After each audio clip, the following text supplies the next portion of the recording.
Have you ever wanted to be a supervillain?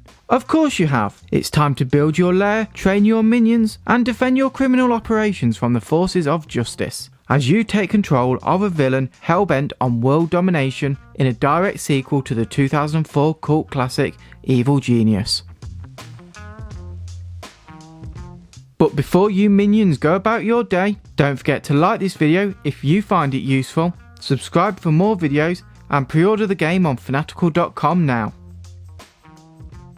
Releasing on March the 30th, your goal will be to achieve total global domination by creating the ultimate Doomsday Device in your island paradise lair. You will fill this lair with training facilities for your minions and of course dangerous traps to beat them annoying do-gooders. But before you do that, you'll have a difficult decision to make. Which evil genius will you be? You'll be able to pick from 4 options, including the monocled Maximilian from the original game, or you can choose to play as Red Ivan, who will rule the minions with an iron fist. He does this with a do it now ability, which makes all minions around the tyrannical leader more productive. In the game, every evil genius will have different storylines and specialities, so no two will be the same. Maybe with one of these you'll even get that $1 million. Oops, wrong evil villain. Anyway, moving on.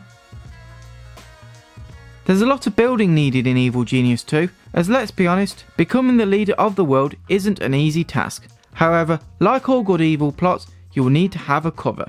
That's where your casino comes in. Located on an island and right above your lair, the casino acts as a front for all your world domination schemes. And it will also provide a vital source of income, but its main job is to keep the forces of justice from poking around too much. Therefore, keeping your customers happy with blackjack tables and cabarets, whilst your laser guarded plans continue, is important to maintain your cover. As for the actual lair building, it's safe to say fans of Sega's 2-point hospital mechanics will be very happy. The game has the same over-the-top wacky theme, with boxing glove traps being part of the appeal.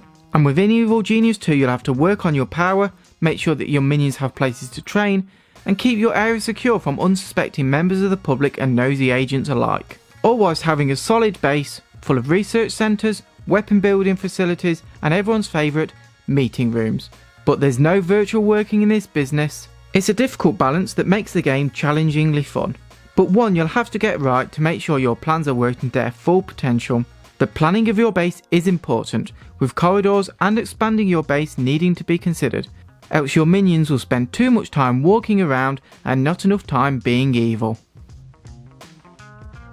Training your minions will be a key part of your evil plans, with each having an archetype being muscle, deception, or science. These will determine the minions' jobs, such as muscle creating guards, whereas deception will lead to your minions working in your casino to keep your illusion alive. And if you're more of a progressive genius, then you can put your effort into training scientists, who will research new traps and weapons to keep your lair running and improving. All of these minions also have traits, which will help or hinder your goal for world domination. For example, an unsuspecting minion may not recognise a spy within your ranks. Minions aren't the only way to make your schemes into reality. Henchmen are your right hand men or women as you aim to conquer the globe. These are specialists in their areas and have unique skills that make them more effective than your minions. Of course, in typical Evil Genius fashion, these are over the top and devastatingly powerful allies, so recruiting the right henchmen can elevate your plan to the next level and stop the forces of justice from even touching your lair. Your evil schemes don't just start with world domination, with over the top objectives that can help your cause playing a part in the game. These will include selling the British royal family, kidnapping the governor of Maine, and quite literally baking Alaska. Now that last one sounds delicious. Objectives can be unlocked by what you do to your lair, who you attack, and much more. Whilst every game may be unpredictable based on how you play, you'll be sure to cause carnage and mischief.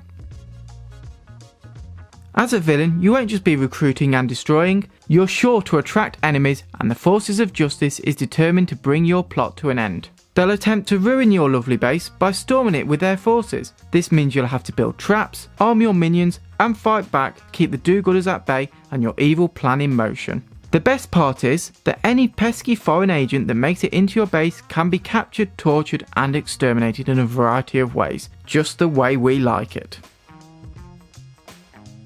You won't just be battling against the forces of justice. Crime lords are scattered across the world, As you explore the map, you'll find adversaries who have their own criminal empires. Like you, they're hell-bent on conquering the world, and must be stopped as the world only has room for one evil genius. And that, my friend, is you. Each crime lord has their own side story featuring 3 separate objectives. These are significant optional missions that will take you a decent amount of time to complete. And once you've beat them, it'll be up to you to decide which of these crime lords you want to coerce with to help you on your path to world domination, and which you decide to, well, shall we say, do away with. In the game, a crime lord isn't going to bother you unless you're active in their territory, however Full Metal Jackie may. She's an unknown Australian Air Force veteran who arms the crime lords of the world, and you'll have missions where you'll pose as a buyer. But she's a crafty one, and she knows your Doomsday Device will fetch a handsome sum. Though if you want to take that risk, she's a deadly ally who can be recruited as a henchman, and armed with a rocket launcher and abilities that result in a ton of damage, she's sure to pack a punch.